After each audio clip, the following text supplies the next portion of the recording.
Okay, so hello everyone. A very warm evening to all of you, and I welcome you all to the today's discussion for history answers which were there in UPSC Prelims 2025. And इसमें हम सिर्फ history के questions की discussion करेंगे. We will not talk about the cutoff and all and how were the other subjects because I have not seen them and मैं आपको कोई भी गलत आइडिया या एडवाइस या कोई भी अलग अंदाजा नहीं देना चाहता. So now moving forward, in case हम हिस्ट्री के क्वेश्चंस की बात करें, so in total 16 questions were there, and history is one of those section which was very easy in this year prelims. अगर हम overall सारे subjects की बात करें, so history was the most easiest one. In total 16 questions were asked, and अगर हम इन 16 की कोई बात करें, so in total 9 were easy, 4 were of the moderate category, and 3 were difficult कि आप नहीं solve कर पाएंगे. That in case you have read most of the thing, everything you have read, तब भी आप कुछ questions को गलत करके आएंगे.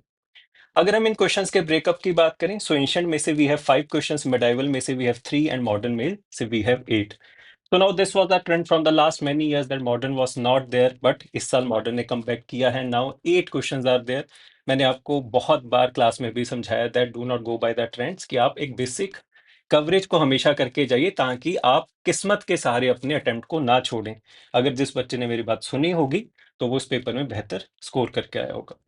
The first question refers to the sedition has become my religion was the famous statement given by Gandhi ji at that time हो.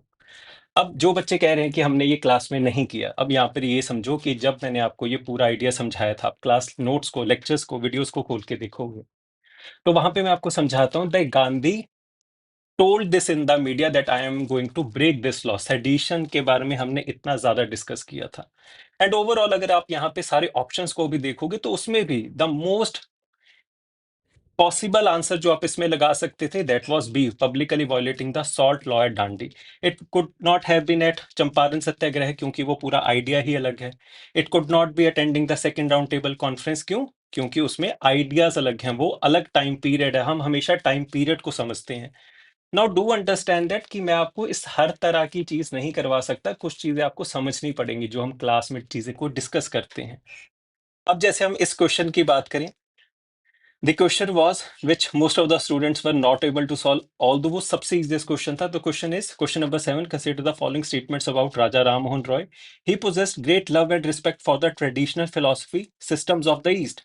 But ये यहाँ पे नहीं कह रहा कि हम वेस्ट को हेट करेंगे. हम किसी इस पर्टिकुलर, हम जब भी राजा राम मोहन रॉय के बारे में पढ़ते हैं हम उनको एक मल्टीलेटरल आइडियाज के थ्रू समझने की कोशिश करते हैं. Someone who was preaching universalism. तो जब मैं आपको ये सारे शब्द समझा रहा हूं, इट ऑब्वियसली मीन्स दैट कि ये इसी तरह से पूछे जाएंगे. I can not probably tell you every subjective interpretation that there can be asked in the examination. अगर आप ग्रेजुएट स्टूडेंट हो तो मैं आपसे इतनी बेसिक नॉलेज एक्सपेक्ट करूंगा. He desired his countrymen to accept the rational and scientific approach and the principle of human dignity and social equality of all men and women. हम सती के बारे में पढ़ते हैं that Raja Rammohan Roy abolished the idea of sati 1828. वो इसके लिए England जाएंगे. हमने पूरा राजा का कंसेप्ट पढ़ा. So the answer is C, both 1 and 2. अब मान लीजिए अब अगर आपके ये क्वेश्चन गलत हो रहे हैं, यू आर सेइंग दैट कि हमने ये नहीं पढ़ा, तो आपको दुनिया में ये कोई भी सीधी वो लाइन नहीं पढ़ा सकता जो आपको पेपर में पूछी जाएगी. So now the next question, the famous female figure dancing girl. I hope ये तो एटलीस्ट हर बच्चे को आता होगा. It is from the Harappan civilization, which was also a bronze civilization. So one of the easiest question. Then the next question, who provided legal defense to the people arrested in the aftermath. अब यहाँ पर ये समझे कि जो मैंने आपको class में अंडरस्टैंडिंग दी है, on the basis of that मैं इसको भी क्लेम कर सकता हूँ बिकॉज ये तो मैंने आपको करवाया. तब भी हमने इसको नो के अंदर रखा कि एक एवरेज बच्चा शायद इसको ना निकाल पाए. अब ये कैसे आप कर सकते थे, यहाँ पर ये समझिए. मैंने आपको क्लास में बताया था that Mohammad Ali Jinnah will leave Congress by the year of 1999 because of the growing influence of Mahatma Gandhi. So आप इसको एलिमिनेट कर सकते थे. सैफुद्दीन किचलू, इनका जो हम टाइम पीरियड है प्रोमिनेंट, हम कब पढ़ते हैं? During the time period of Jallianwala Bagh में से कर 1919. चौरी चौरा कब है? 1922. Then we are left with C R Das and Madan Mohan Malaviya. अगर आप इस पूरे 1922 1924 के टाइम पीरियड को समझते हैं जो हमने क्लास में समझा था, so Madan Mohan Malaviya stands at one of those important personalities. हर टाइम पीरियड में, हर मूवमेंट में कुछ ना कुछ इंपॉर्टेंट पर्सनैलिटीज होती है जो रिपीट होंगी. Still you could have been confuse. C R Das आप कैसे रिमूव कर सकते थे? मैंने आपको क्लास में करवाया दैट 1919 में बहुत सारे लीडर्स अलग हुए थे, उसमें एक सी आर दास भी थे जिन्होंने अपनी अलग से एक पार्टी बना ली थी. क्या अगर आपको वो याद है तो आप इस क्वेश्चन को कर सकते थे, but still this is one of those moderate और डिफिकल्ट क्वेश्चन जो अगर आप छोड़ भी आएंगे तो कोई बहुत ज्यादा फर्क नहीं पड़ेगा, बिकॉज ये सबके लिए मुश्किल है। Then the next question is Poona pact. ये बहुत आसान सिंपल क्वेश्चन है, ये हम बहुत, कोई भी बच्चा एनसीईआरटी पढ़ के जाए तो इसको ये क्वेश्चन आता होगा। नाउ द नेक्स्ट क्वेश्चन, इसमें मैंने लिखा है partially. The question is consider the following fruits papaya, pineapple and guava. How many of the above were introduced in India by Portuguese in the 16th and 17th century. अब अगर आप अपने notes खोल के देखेंगे, so the only thing, only one of the fruits that I have mentioned is pineapple, और उसके अलावा मैंने पपाया और गुआवा को मेंशन नहीं किया था। Although there are 10 other things that I have mentioned, like groundnut, cashew nuts, and all tobacco, ये सारी चीजें। बट ये फिर भी एक डिफिकल्ट क्वेश्चन बनेगा, तभी हमने इसको डिफिकल्ट के अंदर डाला, that it can be only solve partially. तो जो मैं आपको नहीं करवा रहा, मैं उसको क्लेम भी नहीं करूंगा।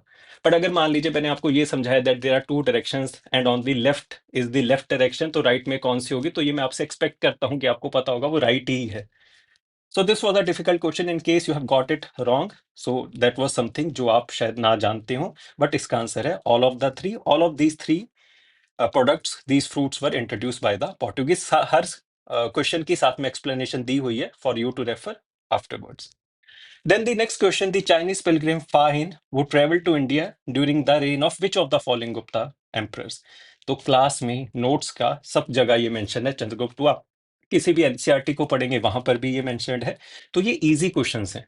Then the next question, who of the following led a successful military campaign against the kingdom of Shri Vijay in maritime Southeast Asia? हम सिर्फ चोलास के बारे में पढ़ते हैं कि वो इंपीरियल चोलास हैं।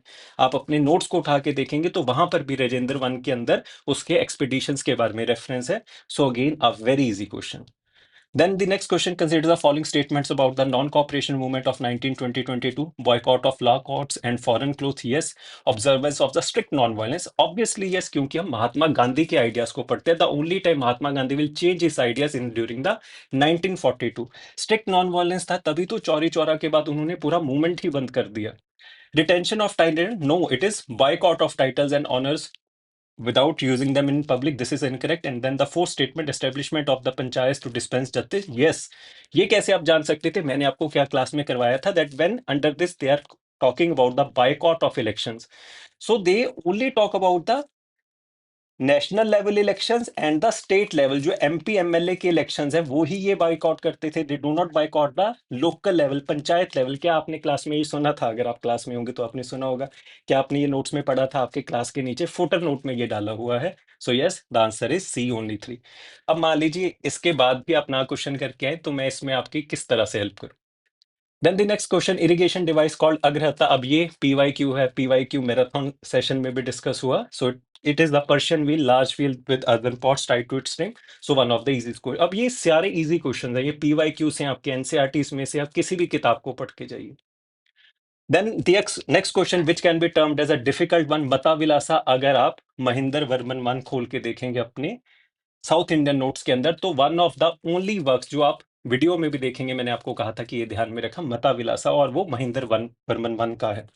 But I do understand that कि हर बच्चे को इतनी हर डिटेल नहीं याद हो सकती, तो मैंने आपको यही समझाया दैट ऑल्दो द क्वेश्चंस में be easy, but it doesn't mean that कि आप हर क्वेश्चन को वहां पर स्कोर करके आओगे। In case there are total 16 questions, so you would be scoring near around 18-20 only, मतलब कि आपके तो नेट में 10 क्वेश्चंस ही ठीक होंगे। अगर आप इतना स्कोर कर रहे हैं then you have scored nicely.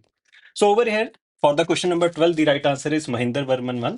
Then the next question about Janpadas and the various rivers flowing through it. Class में डिस्कस हुआ था, आपको आइडिया भी दिया गया था, but still this is one of those question जो डिफिकल्ट होगा, क्योंकि इतना हर चीज नहीं याद रखी जा सकती। तो इन केस आपके ये क्वेश्चंस गलत हुए हैं तो वो गलत हो सकते हैं, बट इनको भी आप किस तरह से सॉल्व करेंगे अगर आप मेरे क्लास के स्टूडेंट हैं। हम असमका को, असका को, जिसका कैपिटल है पोटली, मैंने आपको करवाया था। दिस इज द ओनली जनपद which is south of Narmada. कि हम साउथ के एरिया की बात करें तो वहां पर सिर्फ हमारे पास एक ही है असमका, वहां पे Godavari. So yes, this is right. अगर हम विपासा ब्यास की बात करें तो कंबोजा गंधारा के भी नॉर्थ वेस्ट में है, और ब्यास जो है वो बहुत नीचे रह जाएगी। क्या आपने ये आइडिया समझा था क्लास में? क्या आपको मैंने ये करवाया था? हाँ बिल्कुल, आपको याद नहीं होगा। Then we have Avanti, Mahanadi, and then Kosala Sarayu. जो कोसाला की अगर हम बात करें तो वो अयोध्या में से निकलेगी। ठीक है, तो Kosala Sarayu, this is right, this is incorrect. Mahanadi Avanti में से नहीं निकलेगी, and therefore the right answer is B, 2 only. But still this is one of the difficult questions. The next question, the first Gandhara Mahavidyalaya, this was something from the current affairs. तो अगर आपको ये question नहीं आता था, do not worry about it. And the right answer is Lahore. और ऐसे questions आपको छोड़ के ही आने होते हैं। अगर मान लीजिए अब आपने ऐसे क्वेश्चन में नेगेटिव मार्किंग ली है, आपका वो क्वेश्चन गलत हो गया है, विच मीन्स कि आपने क्लास में ढंग से ध्यान नहीं दिया था। हमने हमेशा ये बात की that you know only need to attempt those question अगर आप ढंग से तैयारी करके जा रहे हो, जिसके बारे में आपको क्लियर आइडिया हो। बट अगेन आई होप आप थोड़ा बहुत ध्यान रखा होगा कि गंधार था, तो लाहौर के शायद आप चले गए होगे कि उस साइड में ये हो सकता है। अल्टीमेटली अगर आप नेट के ऊपर जाके देखोगे, सो काफी जगह दिल्ली इसका आंसर दिया हुआ है, बट जो ब्रांच थी दिल्ली के अंदर that was open letter on. So D Lahore is the answer. Then अगर हम प्रदेशिका राज्यों का युक्ता की बात करें, so these are the district level administrative officers, आपके नोट्स में भी मेंशन्ड है। But again this will be a moderate question. अब यहाँ पर ये समझे, मैंने आपको करवाया, मैं इसको ये नहीं कह सकता this is a very easy question, because I do understand that कि जब आप इतना सब कुछ पढ़ के जाओगे तो उसमें से बहुत सारी चीजें भूल जाएंगी। तभी तो कट ऑफ सिर्फ 45-50% के आसपास रहती है। 80-90 क्वेश्चंस तो बहुत आसान भी होंगे, और इसको अगर मैं क्लेम करना चाहूँ तो मेजोरिटी को भी कर लूंगा। सो प्लीज अपने ऊपर ध्यान दो, अपने आप को इंप्रूव करो, that how we can improve in these studies rather than criticizing the efforts all the time. Then the next statement, consider the following statement in respect to the non-cooperation movement. The government declared the attainment of Swaraj by all legitimate and peaceful means. Yes, तभी तो वो non-cooperation movement है. This non-cooperation movement will change into civil disobedience movement. क्या आपने ये class में सुना था? क्या हमने ये बात की थी? आपके non-cooperation movement के लास्ट में नोट्स में there is a reference about civil disobedience inquiry committee. मैंने आपको क्लास में ये समझाया था। The only thing that would disturb your confusion in this statement is कि जो इसका सेकंड पार्ट है, that it was to be implemented in stages with civil disobedience and non-payment of taxes for the next stage। आपको मैंने इतनी चीज करवाई थी। Only if Swaraj did not come within an year and the government resorted to repression, this statement although is also correct and the right answer is C। पर अगर आप इसमें इस आइडिया की वजह से गलत हुए तो वो एक चीज हो सकती है, बट ओवरऑल अगर आपको इतनी चीजें याद थी तो आप वहां पे कोरिलेट कर सकते थे, and therefore the right answer is C.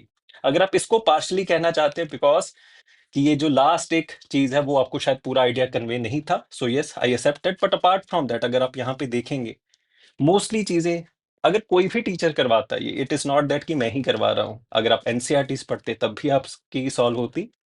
But for these questions to be solved आपको बहुत एक ढंग का आइडिया चाहिए हिस्ट्री के लिए, बिकॉज इसमें ऐसे बहुत सारे क्वेश्चन है जो आप अपने आइडिया से सॉल्व करते हो। जैसे हम राजा राम मोहन रॉय की बात करें, throughout the lectures I have told you that you need to understand the time period apart from the facts। तो आई होप अब जो भी बच्चों ने पहले नहीं समझा होगा अब वो समझ जाएंगे। अगर अभी भी नहीं समझोगे, so you are the decision maker of your own future. And apart from that अगर आप एक यूपीएससी एस्पिरेंट हो और यू आर प्रिपेयरिंग फॉर 2026, तो प्लीज ढंग से प्रिपेयर करिए rather than going into the flashy things and all, कि सिर्फ ये कर जाओ जो प्रिडिक्शंस होती हैं।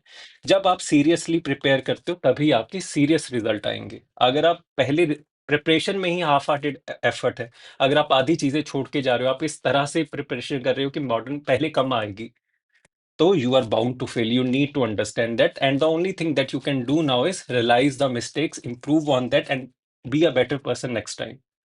नहीं तो फिर दोबारा से शुरू करना पड़ेगा।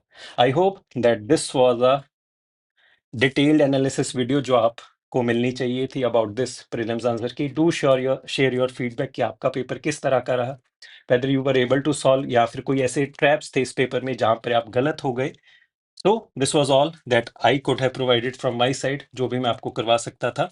Thank you so very much. अब मैं आपको अगले साल मिलूंगा इसी प्रीलिम्स के साथ, इसके डिस्कशन के साथ, एंड आई होप मैं अगली बार और भी अच्छा परफॉर्म कर पाऊंगा। हमेशा ये समझे it is also my examination, because मैंने आपको सारा साल पढ़ा है। मुझे भी उतनी ही टेंशन होती है कि क्या मेरे पढ़ाई में से पेपर आएगा या नहीं, क्या मेरे बच्चे ढंग से परफॉर्म कर पाएंगे या नहीं।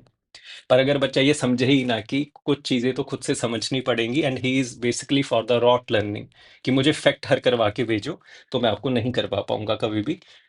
This was all, thank you so very much.